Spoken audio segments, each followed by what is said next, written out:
Success and failure. We think of them as opposites, but they're really not. They're companions, the hero and the sidekick. Lawrence Shames. You're listening to Writing Roots, brought to you by Aspen House Publishing. Welcome to Writing Roots. I'm Lee Hull. And I'm Lee Esses.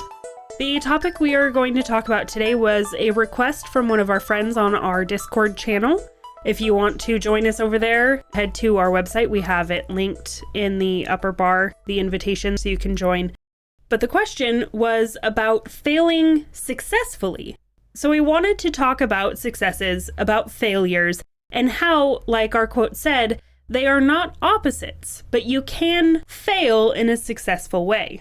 Every episode we've had so far this month has been on a particular role that a character plays in a story. This bonus episode applies to all of your characters. Your sidekick can fail. Your villain's chorus can succeed. What we're talking about today even applies to your main character, your hero. These choices that you're making as the god of this little world that you are creating in your fiction story make it interesting. So whatever we're talking about, if you have a particular character that you're struggling with to make feel realistic, to make interesting, help us root for them, today's episode is on deepening every other character we've talked about this month. The first thing we have to consider when we are going to look at the idea of successes and failures is that these characters, in order to succeed or in order to fail, have to be making choices. Choices that will lead them in one direction or the other. And those are split into two different categories, big and small. When your character is making a choice, that choice should be informed by their opinion. If it doesn't align with their opinions about whatever it is, then it feels like an unrealistic choice. That opinion should be informed by their backstory. It's part of their personality, it's part of their character, who they are. So you need to know who they are to know what kind of choices that they're going to make, as well as what kind of choices they're going to encounter. Like we said, there are two different kinds of choices you can present for your characters. The big choices, the ones that change the path that the character is on, and the little choices, the ones that don't mean anything but still inform us about the scene and the character themselves. Let's start with those big choices. You need to make sure when you are giving your character a big choice that this choice is between bad and worse, not something good and bad, because those are easy choices. Those are boring choices. But when you are presenting the character with this person dies or all of these people die, the choice suddenly becomes very critical, very big, and very interesting to look at how your character is going to respond to that. In my current D&D campaign, I am leading the players into a villain arc. They don't know it. This is just me screwing with them and guiding them to make choices to slide them toward villainy. So I have this one character who joined the Assassin's Guild. She's asked to assassinate a good character. So she has two choices. It's not spare a life or take a life, but either betray the guild that she just joined and is trying to prove herself on, or kill somebody who is a good person. Having this bad and worse choice for her to make is far more interesting than kill the puppy or don't kill the puppy. Obviously, don't kill the puppy. Also, when you have these big choices, especially towards the end of the story, there are a few things that you need to be doing to help set up for them, to make them more palatable, to make it a little easier to understand why the character is being faced with that decision. A good representation of this is in the Christopher Nolan Batman movies, where he has the choice of saving Harvey Dent or his love interest. And you have in that story plenty of foreshadowing to get you to this idea that that's going to be what happens, that there's this choice that has to be made, and you see both sides of why he would want to save Harvey Dent or why he would want to save his love interest. When you are deciding where to put these big choices in, timing them can be crucial to making sure the pacing of your story feels good. If you have no big choices for the first act and then 3 big choices in the end of the second act, and then nothing for the third act, it feels very awkward. These big choices should be turning points for your character, therefore they should happen between acts, as the acts are changing from Act 1 to Act 2. Especially that Act 2 to Act 3 transition, the failure that they're going to encounter at this big choice is what leads to the darkest moment that we've talked about before. But it's not just the end of the story where you can put these actions and these choices. Often, you're also going to get it at the beginning of the story, which is going to create your inciting action. One of the biggest reasons why I see an inciting action fail is because stuff is happening to the character doesn't have a choice in the matter. If the character is making a choice and it's the wrong choice, then you can set up for the success of the end to be so much more powerful. Giving your character a choice between bad and worse, especially, I have to save my brother, so I have to let my mom burn. These choices that your character is making will haunt them and will give them depth and growth throughout your story. And of course, with these big choices, you also need to consider who is giving the choice to the character. Is the villain presenting the choice, or is the main character, the hero, giving the choice to themselves? This helps us align with the character, figure out which choice we would make in the same circumstance, and if we're rooting for the character or not, or even really hate the person who's making the character choose. Even if they're not the main villain, if Dad's making them choose, then we don't like Dad. Not all of the choices your characters face will be big choices. There are often going to be small ones that make little tweaks to the direction of the story along the way. Most of these have little to no consequences in the grand scheme of things. Your character is going on a coffee date. How do they take their coffee? It doesn't ever change how the character succeeds in the very end. It's just how they like their coffee. This tells us something about their personality. These are the choices that you should be interspersing throughout the big choices. All of those little moments where a big choice doesn't make sense, but we still want to learn more about the character, little choices of no consequence will help us like the character. Also, you can have a little bit of fun with these small choices. They don't actually have to be small choices. They can be big choices in disguise, such as in The Witcher, when saving an innocent person grants them the law of surprise, and they accidentally end up with a child as their destiny.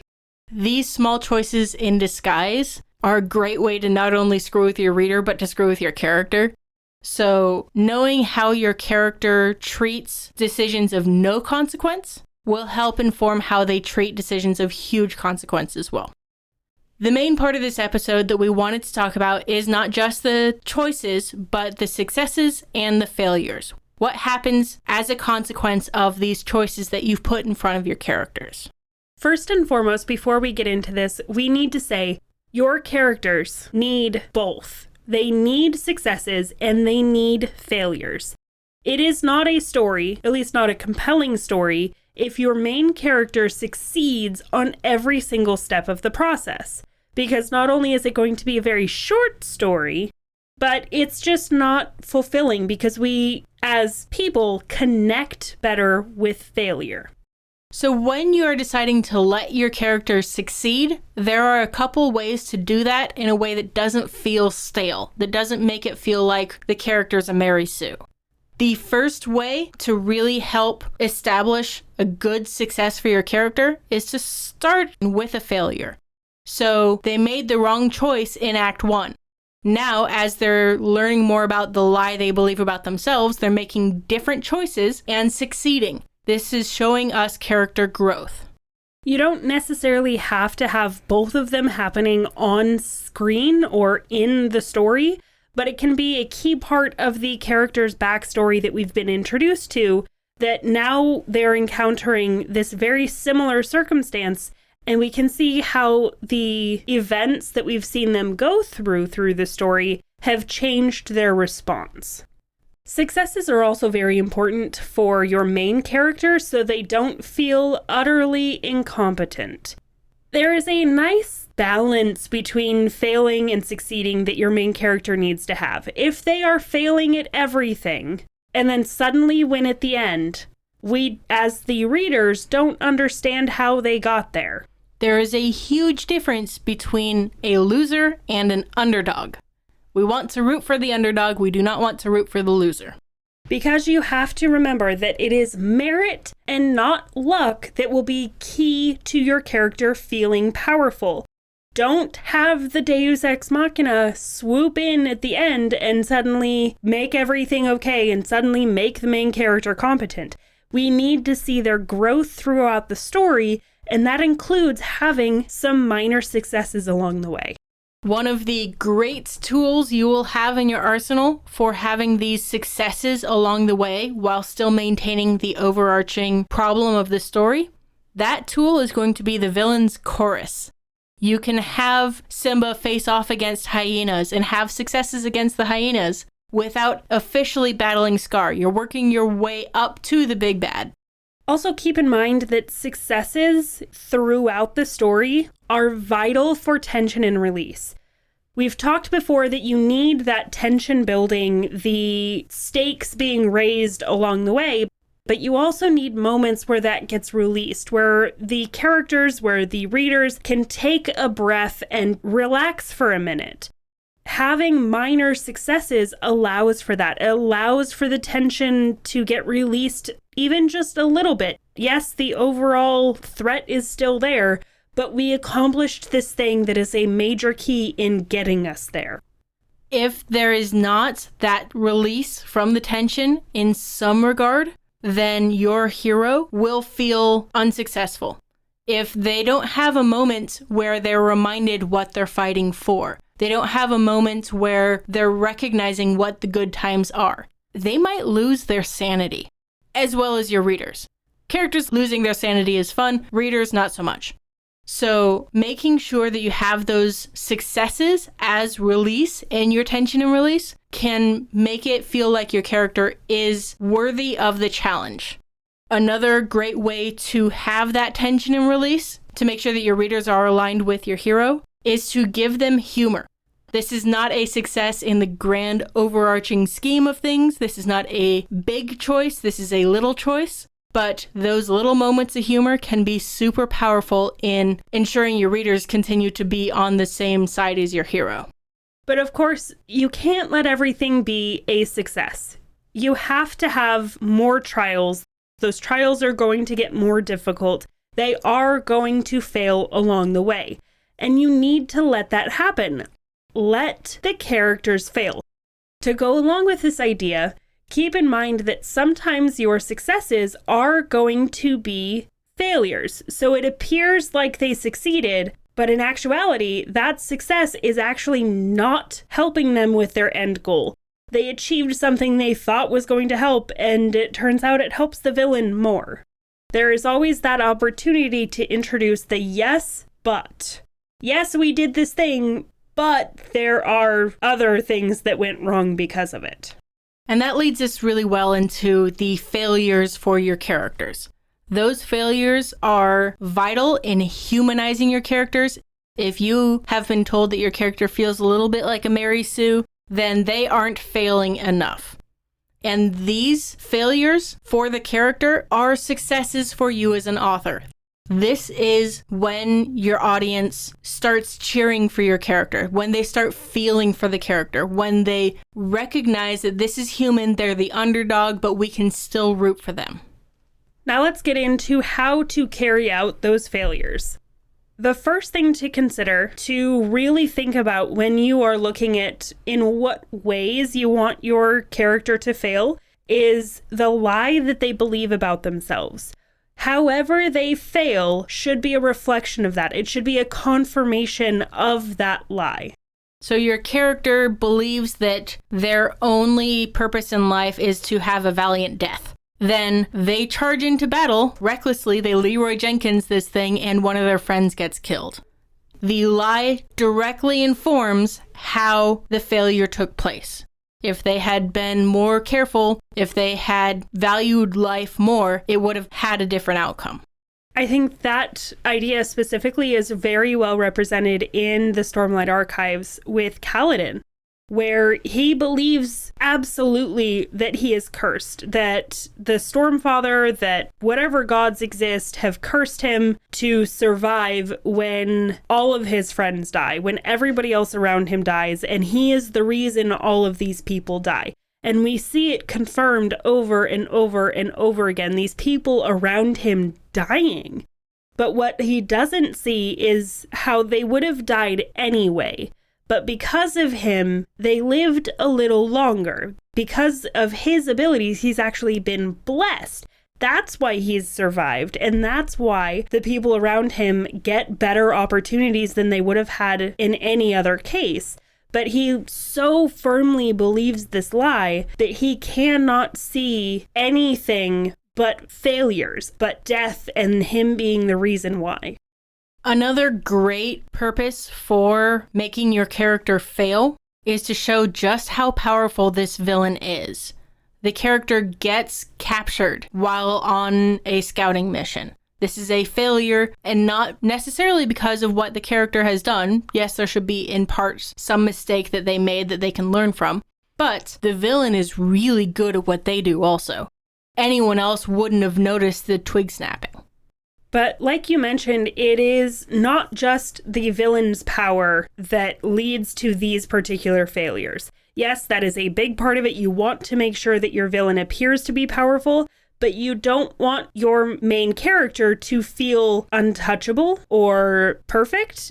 So you don't want to represent it as this character did nothing wrong. It was just bad luck that they got caught. So you want these characters to have failures, and that helps guarantee against the character feeling like a Mary Sue or this perfect untouchable character that was very common in 2010's urban fantasy. I recently read a book where it was very clearly a Gary Stu, and the biggest indicator of that for me was he was not responsible for his failings. The villain was just too powerful, he hadn't leveled up enough, so it's not his fault. Let the failures be the hero's fault. Then we can root for them. If they're not, we can't. And the reason it needs to be their fault is because that is how the characters learn. If they are not learning, then they are not growing. And we talked about at the beginning, growth is essential. So, general rule of thumb, in the first half of the story is happening to your main character. They're swept up in the tide of things. They didn't have a choice in the fact that they were divergent or whatever. Stuff is happening to your character.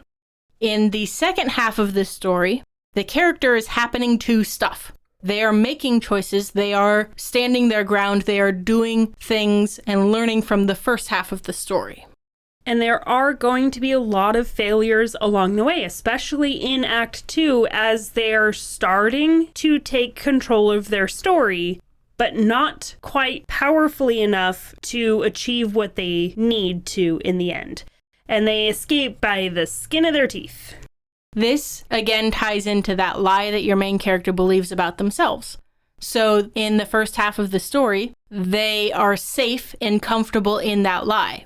When they start to doubt it, and then stuff happens, failures happen, it's proving that lie correct in your hero's mind. So it's making that lie more powerful so that when they break out of it at the very end, we can be rooting for them. And keep in mind, like the bad luck, like the idea that your villain can't be the all-powerful one, coincidences cannot get your character out of trouble. They get your characters into trouble. So if you need coincidence to get them out, either rewrite and foreshadow it or give it a yes but. So I'm going to use my D&D campaign again. If the characters were supposed to run away from this encounter, they're all new D&D players, they're like, we can take them, they were trusting me way too much. I had to throw in an NPC on their side to help save the day. Now, the NPC is going to ask them to fulfill this life debt and do a favor for them.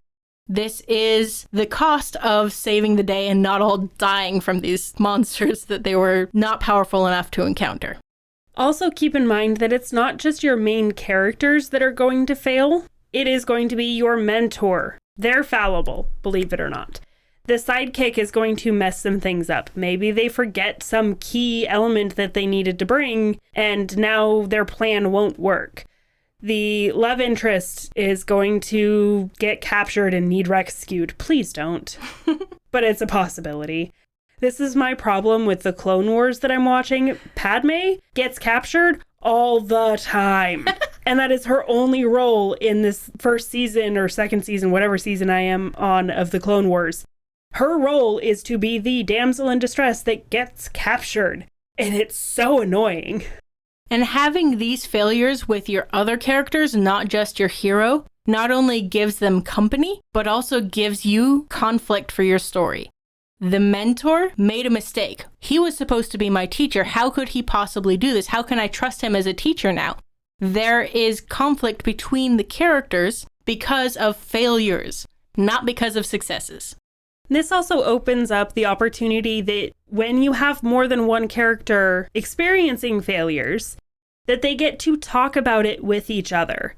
It can be a reputation thing where character B and C talk about A, or it can be that argument between them where they are talking about the what went wrong kind of conversation.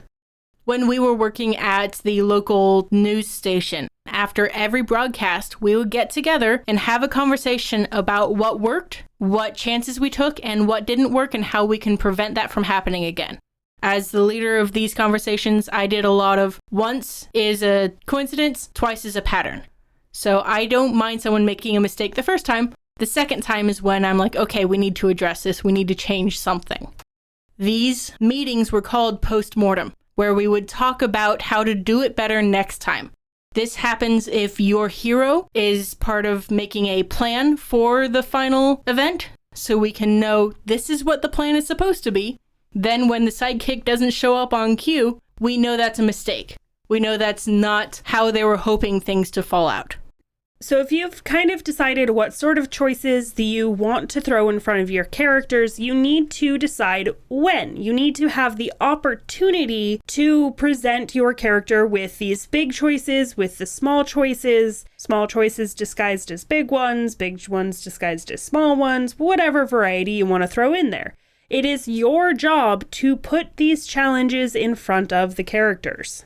And therefore letting them succeed or fail based on these opportunities that you are providing.